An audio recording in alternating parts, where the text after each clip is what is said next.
계시죠? 그렇지만 예쁘게 보이려고 하면 어떻게 해야 돼요? 그 뾰족한 것에 자기의 발을 넣어야 돼. 껴 맞추는.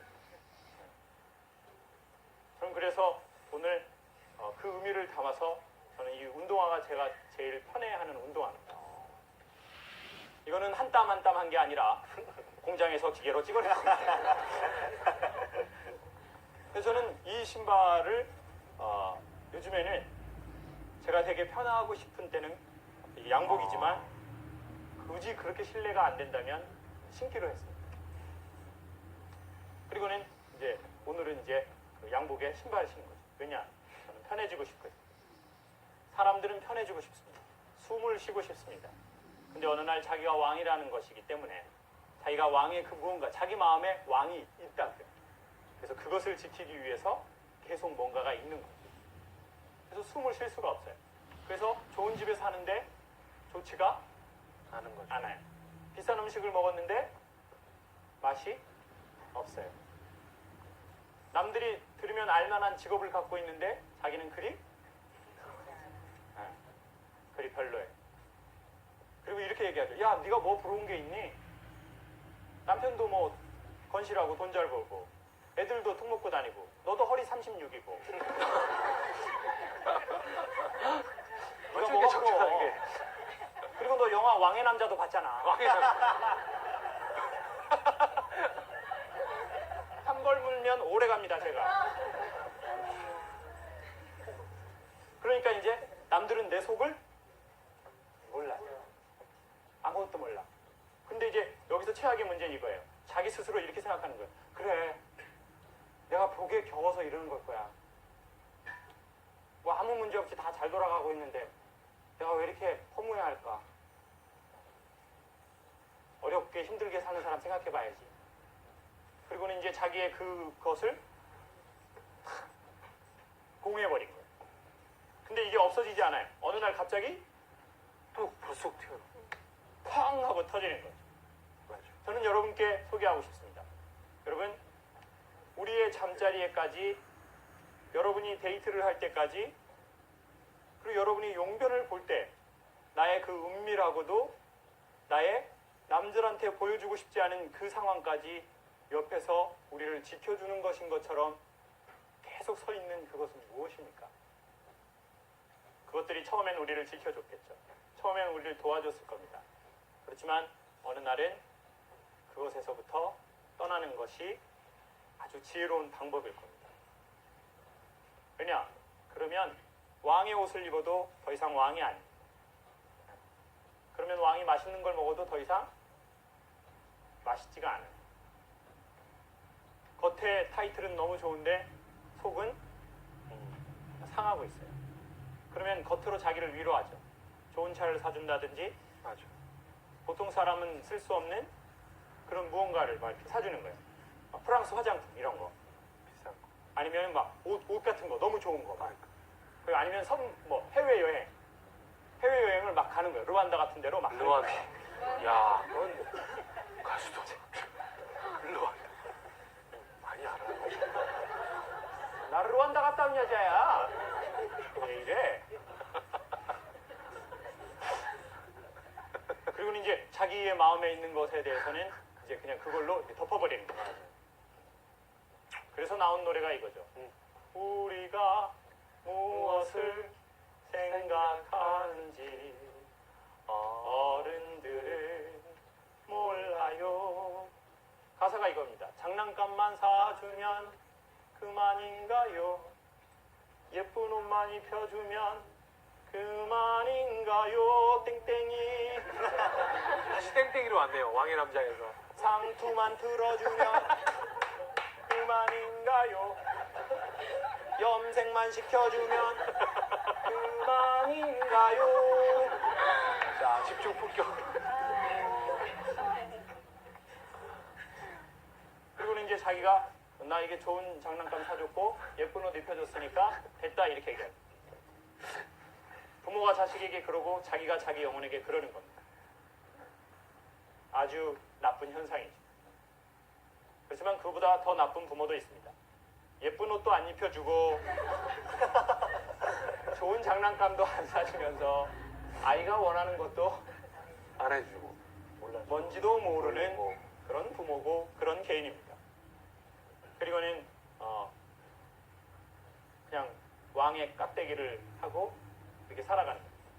여러분, 여러분이 힘들게 하는, 처음엔 여러분을 지켜줬지만 그것 때문에 우리를 평생 따라다녀서 나의 숨을 못 쉬게 하고 겉은 멀쩡한데 내 속을 골케 하는 것은 무엇인지를 얘기해 주신다면 그것들을 떨쳐버릴 수 있는 조그마한 방법들을 소개하겠습니다.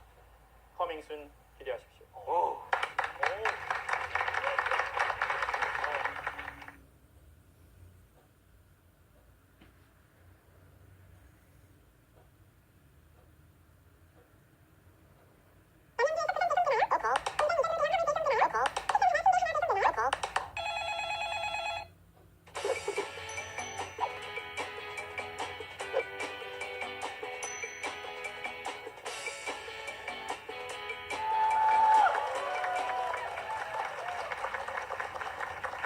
자, 우리 또 김창욱 선생님의 또 아주 큰 목소리로 멋진 강의 여러분 힘차게 청해 듣겠습니다. 네.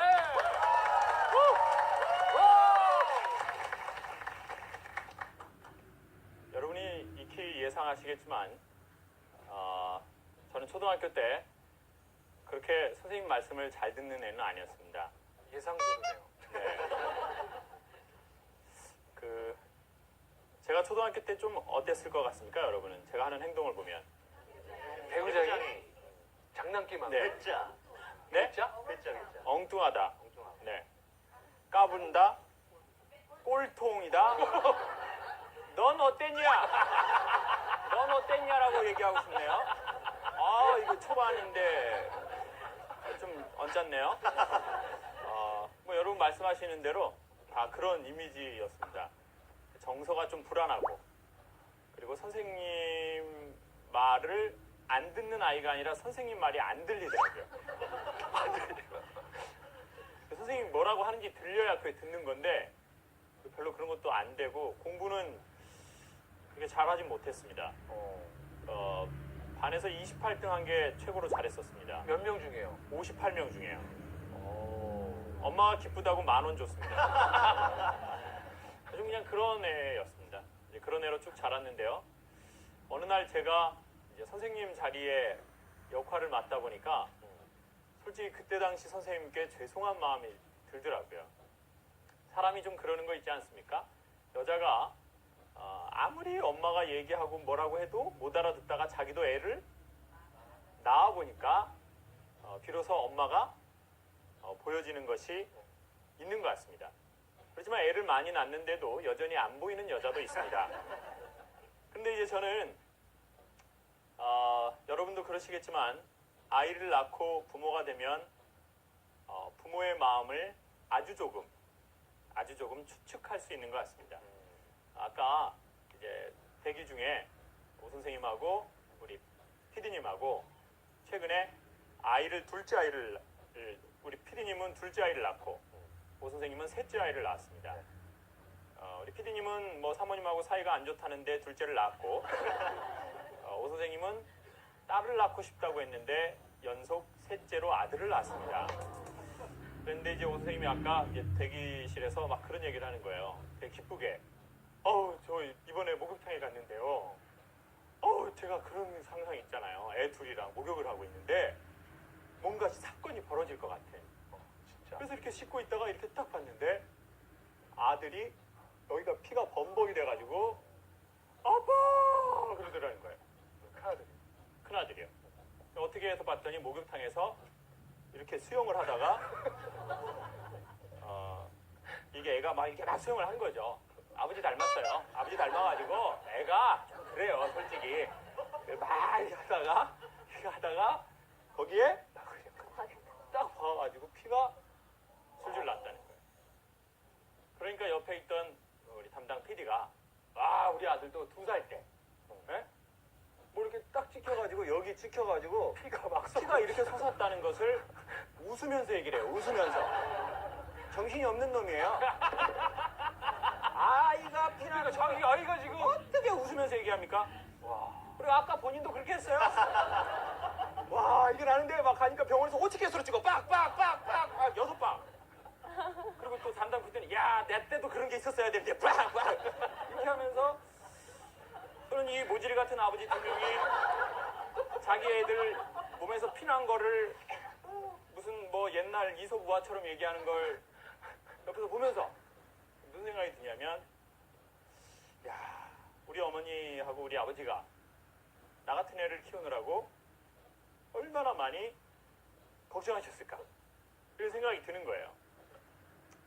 제가 첫 번째로 사고가 난 건 이게 방송에선 보일지 모르겠는데 여기 이마에 제가 상처가 지금도 하나 있습니다. 이게 어떻게 된 거냐면 옛날에는 굴뚝이 있었습니다. 그렇죠. 집에. 예. 근데 그 굴뚝 앞에서 의자에서 이렇게 노는데 친구가 의자를 빼버렸어요. 그러니까 이렇게 떨어지면서 이제 굴뚝을 여기로 이제 딱 찍어서 여기가 이제 이렇게 찢어졌어요. 와. 그리고는 이제 제가 오른쪽에 화상 자국이 있는데 어렸을 적에 이제 젓국을 끓이잖아요. 젓국 아시죠? 다 집에 일하는 아주머니들이 있어서 잘 모르시나 본데요. 저희 집 같이 가난한 집안에서는 젓국을 어머니가 직접 끓입니다.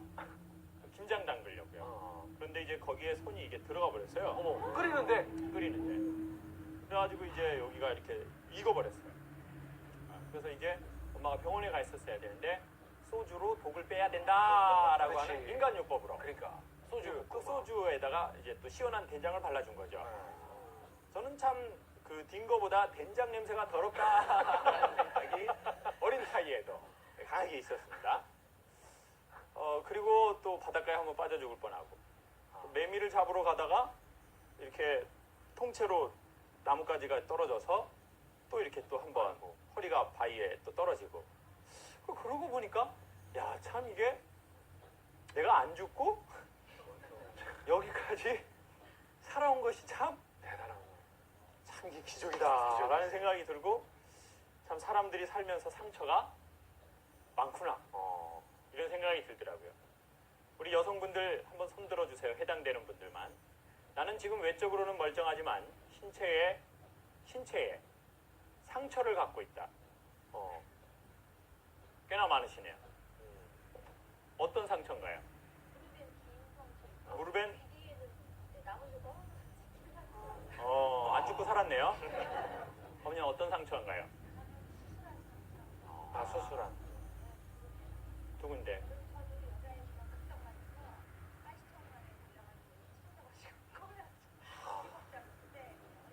보세요. 이런 얘기를 웃으면서 하잖아요. 아직도 정신을 못 차렸어요. 보통은 어머 제가 가시에 찔렸어요. 가시에 제가 찔려가지고 7번을 꼬맸어요. 이렇게 얘기를 하잖아요. 지나고 나니까. 네, 선생님 상처가 있나요? 네, 저도 있죠. 뭐 신체 어디 부위라고는 얘기하지 말고 어떤 뭐 상처인가요? 아, 올해만 똑같은 자리에서 2번 넘어졌어요. 그래서 무릎이 완전 박살이 나가지고. 무릎을 그래서 지금 가리고 네. 계신 거예요? 네. 보세요. 사람마다 다 상처가 있잖아요. 그런데요. 그 상처를 어떻게 아물게 할 것인가. 저는 그것에 대해서 최근에 생각하게 됐습니다. 방송통신대학이라는 곳에서 네. 아주 최근에 강의를 했습니다. 근데 이제 강의가 끝나고 그날도 오늘처럼 희한하게 연세가 지긋한 분들이 꽤나 많이 온 겁니다. 그런데 한 아버님이 강의가 끝나고 질문 받겠습니다 그랬더니 손을 번쩍 드시는 거예요. 근데 그분은 아주 앉아 계시는 자세도 딱 이러시더라고요. 이렇게. 머리도 시끗시끗하시고 되게 멋있으셨어요. 그리고 제가 강의하는 동안 계속 저를 보면서 웃으시더라고요. 근데 이제 그분이 그러는 거예요. 목소리도 안녕하십니까. 저는 올해 우리 강사님 같은 사위를 뒀습니다. 사위하고 소통이 쉽지가 않습니다. 어떻게 하면 젊은 사람하고 소통할 수 있을까요? 그걸 이런 목소리로 딱 이렇게 얘기를 하시는 거예요. 그래서 제가 아버님, 제가 보기에 아버님은 오랜 생활 공직 이렇게 몸담으셨거나 아니면 리더로서 어떤 활동을 오래 하신 분인 것 같습니다. 그래서 앉아 계신 자세나 이런 것만 봐도 젊은 사람이 조금 가까이 다가가기가 어렵습니다. 여러분 그런 마음 이해하시죠? 그러네. 여성도요, 관객이 너무 예뻐 봐요. 강사가요, 자연스럽지 않게 돼요.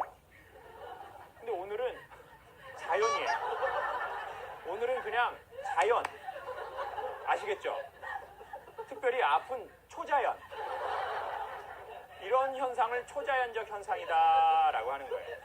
전혀 걸림이 없다. 연결되다라는 뜻이에요. 웃지만 속은 속이 아니실 거예요. 여기 괜히 왔다 생각하시겠죠? 자, 그렇지만 저는 근데 이제 아버님 같은 분은 젊은 사람이 오히려 너무 이렇게 고드셔가지고 다가가기가 쉽지 않을 것 같습니다.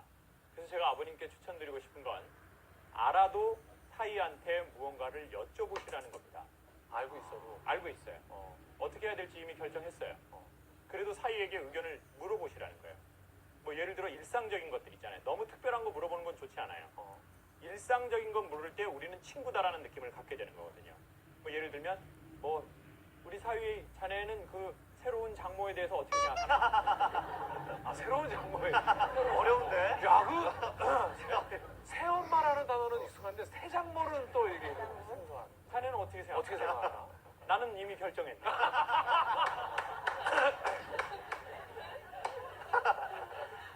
이런 거를 한번 물어보셔라. 이런 사소한 것들. 그 사소한 건가요? 사소하죠. 일상에서 늘 일어날 수 있는 거잖아요. 늘 일어나는. 그랬더니 분위기가 막 이렇게 좋아지시면서 그분이 기분 좋아하시는 거예요. 자, 물어보자.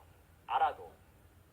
그리고 두 번째, 아버님이 너무 완벽해 보이시고 그리고 열심히 수십 년 동안 사셨기 때문에 젊은 사람들은 부담스러워하는 게 있기 때문에 아버님의 좀 허점을 보여주십시오. 그것이 오히려 공간이 되어서 젊은 사람이 들어갈 수 있는 자리를 내어줄 겁니다. 완벽하면 오히려 더 맞아. 어렵습니다. 다가가기가 힘들어요. 완벽하면 너무 다가가기가 어렵습니다. 네. 그래서 예를 들면 사위가 집에 왔을 때 모르는 척 하면서 뭐 우리 박서방 잠깐 서재로 좀 뭐 오지 이렇게 얘기하면서 얼른 서재에 가서 컴퓨터로 영상을 보고 있어요. 일부러. 영상. 그러니까 영상. 영상을 보고 계십시오. 그러면 사위가 왔을 때 깜짝 놀라지 않습니까? 그렇죠. 깜짝이야 하면서 볼륨을 올리십시오. 그러면 사위가 아이고 아버님 하면서 사위가 갖고 있는 파일을 공유해 동질감. 목사님 아들 동지가 아이고야. 장로님 아들하고 파일 공유. 오케이. 자, 오케이. 교회 오빠의 실체 다 드러나요 이제. 그렇게 하십시오. 그랬더니 아버님이 너무 기분이 좋아하시는 거예요. 얼굴이 빨개지면서 기분 좋아하시고 제가 생각해도 참 말을 잘했다. 엄마가 어렸을 때 주댕이가 뜰놈이라고 하는 게 맞구나. 우리 엄마는 예언자구나. 엘리야. 우리 엄마는 허리 사이즈도 엘리야. 딱 우리 엄마 맞구나. 우리 엄마의 예언이. 이런 생각에 탁 심취해가지고 자, 그 다음 질문 받겠습니다. 딱 이러는데 한 50대 후반이 되셨나요? 한 어머니가 손을 탁 이렇게 드시는 거예요. 그러더니 저는 우리 김 선생님에게 질문을 하고 싶은 게 아니라 우리 김 선생님이 살아온 얘기를 제가 전에도 들었고 오늘도 들었습니다. 그런데 참 쉽지 않은 환경에서 여기까지 참 잘 왔다라고 꼭 얘기를 해주고 싶습니다. 질문을 하고 싶은 게 아니라 잘 왔다고 여기까지 잘 살아왔다. 그 어려운 환경에서 이 얘기를 하는데 이게요 사람이 그 느낌 아시죠? 그런 느낌 그 목소리를 뭐 이렇게 여기까지 잘 살아왔네 그게 아니죠. 어찌 그런 어려운 환경에서 이렇게 살아왔다. 성장했단 말인가 거참 대단하이 이렇게 하는 게 아니고 그냥 그 아줌마 여기까지 참 어떻게 그렇게 살았어 힘든데 누구 집 아들인지 그런데 원래 제가 이제 강의에서는 잘 안 누르거든요. 제 소신입니다. 공식적인 무대에서 개인의 감정을 드러내기를 별로 원치 않습니다. 근데 갑자기 눈물이 나려고 하는 거예요. 그리고 제가 웬만한 질문에 대해서는 거의 대답을 하는데 그렇죠. 그 어머니가 한 말에 대해서는 제가 뭐라고? 그러니까 답할 게 없는 거예요. 여기까지 잘 왔네. 어머니 어디로 또 갈까요? 열심히 왔구나. 이렇게 안 되고 아무 말을 할 수가 없는 거예요. 그리고 그 순간 저는 약간 뭔가 제 마음의 상처가 치료되는 듯한 느낌을 받았어요. 그 어머니가 제 몸을 터치하지도 않았고 저에게 캐시를 주지도 않았습니다. 그렇죠. 그런데도 왠지 제 마음이 뭔가 이렇게 새살이 돋는 것 같은 기분이 살짝 들어요. 여러분, 사람의 마음은 언제 치료될까요? 그리고 사람의 마음은 언제 치유될까요? 최근에 치유와 치료에 대해서 생각해 봤습니다. 정신을 치유받아야 할 때를 놓치면 정신을 치료받아야 할 때로 넘어가게 됩니다. 아, 치유가. 치유는 쉽게 생각해서 관계로서 좋아질 수 있는 단계라고 저는 말하고 싶습니다. 이건 누가 규명을 내렸나요? 제가 집에서 해본 겁니다. 아, 그러니까 어디 가서 얘기는 하지 마시고 그냥 여기서만 들으십시오.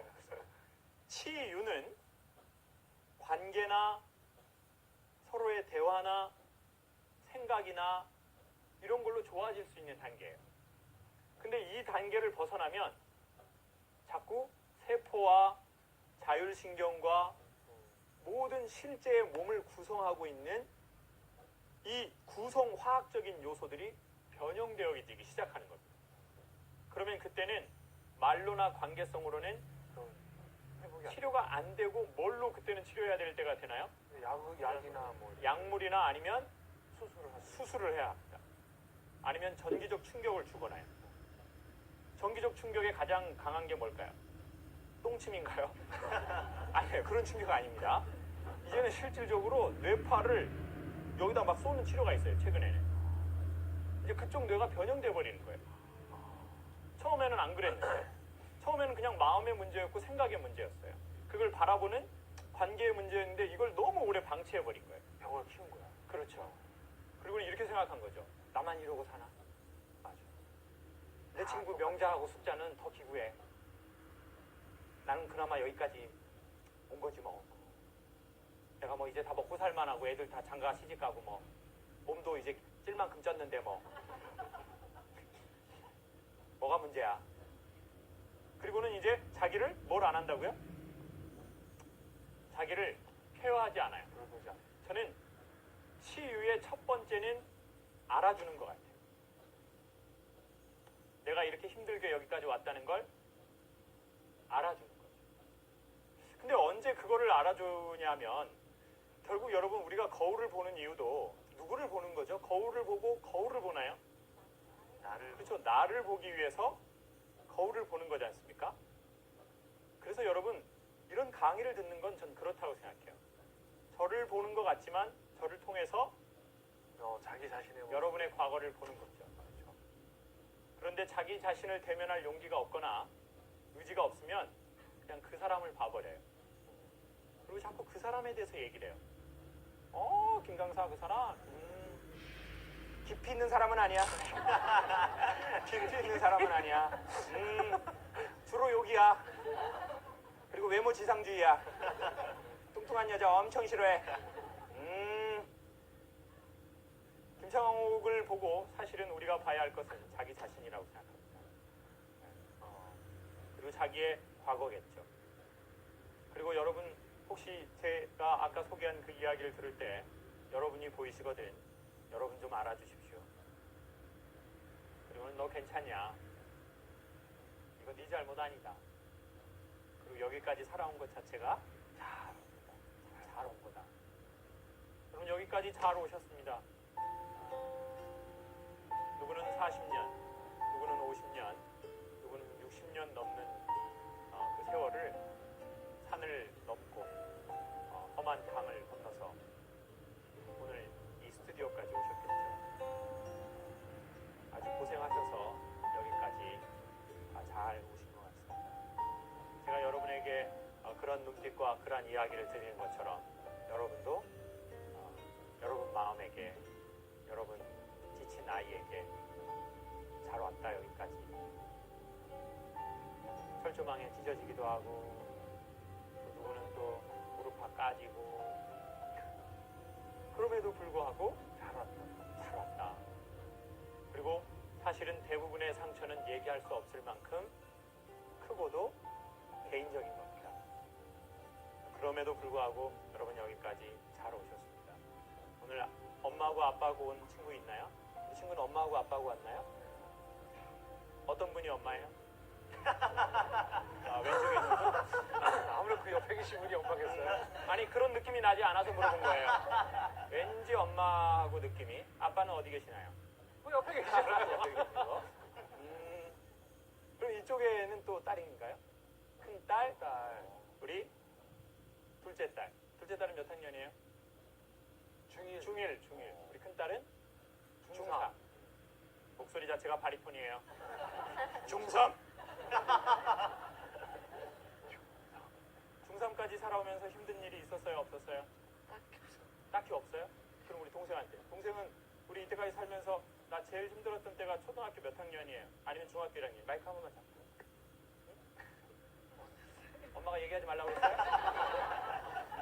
제가 보기엔 오늘이 제일 힘들어하는 것 같아요. 여기 괜히 와가지고 그러니까. 진짜 진짜 완전 짜증난다. 오늘이 상처가 되는 우리 가정의 실체 얘기도 못하고 진짜 아, 양옆에 있는데 어떻게 얘기하냐? 너라면 얘기하냐? 맞아. 이 바보야! 그러니까 공고를 간 거지 니가.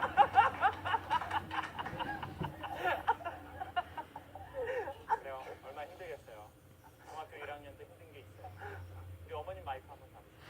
어머님 이때까지 살아오시면서 기억나게 힘들었던 해가 있나요? 결혼하고 쭉이요?